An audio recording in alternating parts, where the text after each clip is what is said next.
Builder businessman को बनाते शिकार, मशहूर यूट्यूबर पर भी कराई एफआईआर। वसूली गैंग में कुल कितने किरदार, सबकी पिक्चर अब सामने आ गई। गैंग से पीड़ित एक ने हिम्मत दिखाई, सौरभ गौरव की सच्चाई सामने आई।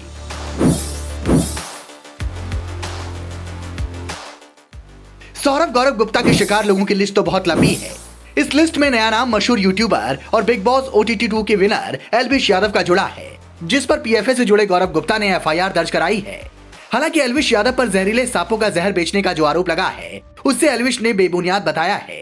लेकिन इस केस में एक बार फिर वही किरदार हैं, जिसे लेकर हम खुलासा करते रहे हैं, गौरव गुप्ता। दोस्तों, एल्विश यादव जी को किसी परिचय की आवश्यकता नहीं है, लेकिन जिन लोगों ने एल्विश यादव जी के ऊपर ये एफआईआर कराई है कि वो स्नैक्स का जहर बेचते हैं, स्नैक्स खरीद के बेचते हैं, रेप पार्टीज करते हैं वगैरह वगैरह, सौरभ गुप्ता, गौरव गुप्ता, पीपल्स एनिमल के जो हैं, मैं उनका आपको परिचय जरूर देना चाहूँगा। दोस्तों, सबसे पहले तो मैं थोड़ा सा एल्विश यादव जी के एफआईआर पर बोलना चाहूँगा। जब मैंने वो एफआईआर पढ़ी तो ज़्यादा डिटेल में जाते हुए इतने कहूँगा कि बिल्कुल साफ साफ पता चल रहा है कि एल्विश यादव जी का नाम उनमें जब उस एफआईआर में ज़बरदस्ती प्लॉट किया गया है। हो सकता है एल्विश यादव जी से भी इन्होंने कुछ एक्सटॉर्शन मांगी और एक्सटॉर्शन नहीं दे पाए, नहीं दी उन्होंने, तो उनको पर इस प्रकार के झूठे आरोप डाले गए। तो सबसे पहले तो मैं एल्विश यादव जी और जितने भी लोग इनसे जुड़े हुए हैं उनको एक ही चीज़ कहना चाहूँगा कि आप लोग अपना ध्यान रखिएगा। बहुत ही ये खतरनाक लोग हैं। आने वाले समय में आपके ऊपर बलात्कार के या मोलेस्टेशन के, महिला केंद्रित कानून मिसयूज होकर आपके उल्टे सीधे केस डाले जा सकते हैं। NCR के एक बिल्डर हैं, काफ़ी मशहूर बिल्डर हैं, उनसे भी इन्होंने, सौरभ गुप्ता ने, गौरव गुप्ता ने 50 लाख रुपए की एक्सटॉर्शन मांगी। जब नहीं दी तो उनके ऊपर छेड़छाड़ का आरोप लगाया। तो मैं सिर्फ इतना ही कहना चाहूँगा तो जितनी भी जांच एजेंसीज हैं कि भाई सौरभ गौरव गुप्ता के खिलाफ CBI इंक्वायरी बिठाइए, इकोनॉमिक ऑफेंस के अंदर आप इनकी जांच करवाइए कि इनका इतना पैसा कहाँ से आता है। और तो अगर इतना भी नहीं कर सकते तो भाई कम से कम SIT तो बिठा दो, कम से कम आदमी को शांति से तो रहने दो। गौरव गुप्ता और उसके भाई सौरभ गुप्ता के खिलाफ कोई सामने आकर उनके गुनाहों से पर्दा उठाने की कोई हिम्मत नहीं जुटा सका।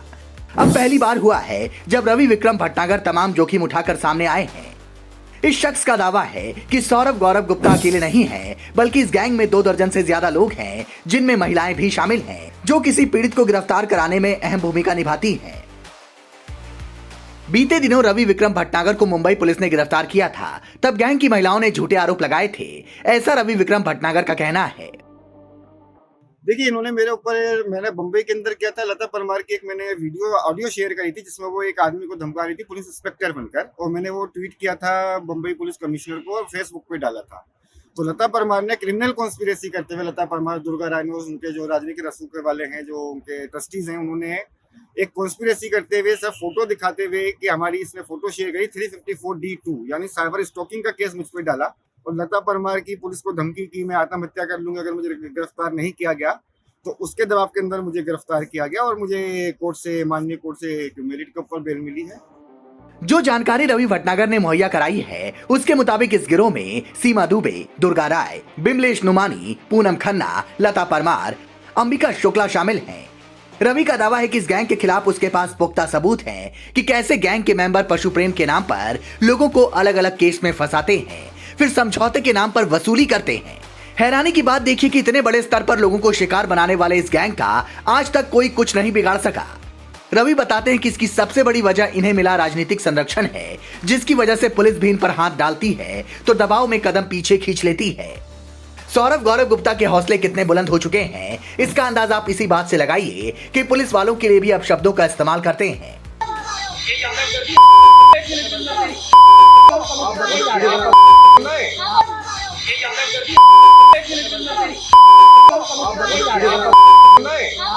रवि विक्रम भटनागर का कहना है कि एक बार तो दोनों आरोपी भाई सौरभ गौरव गुप्ता हरियाणा में गिरफ्तार हुए, इन पर केस दर्ज हुआ, इन्हें सजा होने वाली थी, लेकिन इनके पीछे मौजूद मुख्य किरदार ने आखिरी वक्त में इन्हें बचा लिया। और ये एक बहुत बड़ी जांच का विषय, ये पुलिस के लेवल का विषय नहीं है, इसमें कम से कम CBCID या CBI इन्वॉल्व होनी चाहिए कि इन लोगों की ये पॉलिटिकल बैकग्राउंड कहाँ से आती है, इन लोगों की इनकी इनकम का सोर्स क्या है, जो इतनी लेविश लाइफ जीते हैं, बिना कुछ काम किए करोड़ों रुपए के मकान खरीदते हैं, बंगले खरीदते हैं, रेनोवेशन पे लगाते हैं, शाही शादियाँ करते हैं।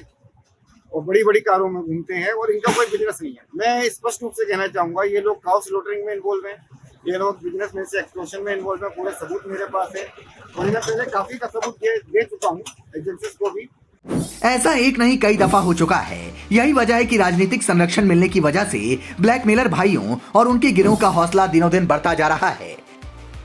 हालांकि ऐसे बहुत लोग हैं जो इनके धमकी और धौंस से डर गए और सामने आकर कभी अपनी बात नहीं रख पाए। कानूनी लड़ाई लड़ने की कोशिश की तो राजनीतिक दबाव के आगे सरेंडर कर गए। लेकिन रवि विक्रम भटनागर तमाम जोखिम उठाकर डट कर खड़े हैं।